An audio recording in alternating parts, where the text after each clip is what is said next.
সারা বাংলাদেশ থেকে আগত যেসব প্যাকেটিং ফার্মাররা তাদের দৃষ্টিকে আকর্ষণ করবো যে এইরকম আসলে রুগ্ন শুকনো গরু আসলে প্যাকেটিং খামারিদের জন্য আইডল। এইরকম রুগ্ন শুকনো গরু দেখে আপনারা কিনবেন, পরবর্তীতে এইগুলোকে খামারে নিয়ে আপনারা লালন পালন করে মোটা করবেন, তাহলে আপনারা খুব ভালো একটা প্রাইস পাবেন ইনশাল্লাহ। এই রাজস্থান দুইটা গরুর দাম কত?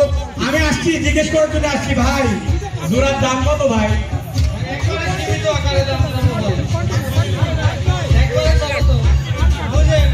অনেক আছে এরকম মাথায় রাজস্থান কিন্তু পাওয়া যায় না।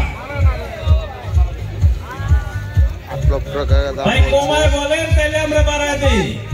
দুটো টঙ্করাজ 8 লক্ষ টাকা দাম বলছে। সমস্যা কি? 15 লাখ টাকা দাম চাওয়া হচ্ছে।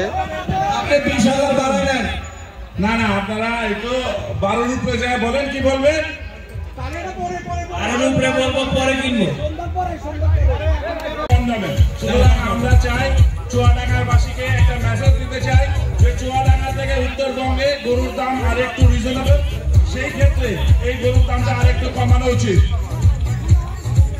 ভাইয়া তাহলে এটার দাম কত হওয়া উচিত? আপনার অফার প্রাইস কত বলেন? এই গরু কি কেউ কিনতে চান? তাহলে অফার আছে।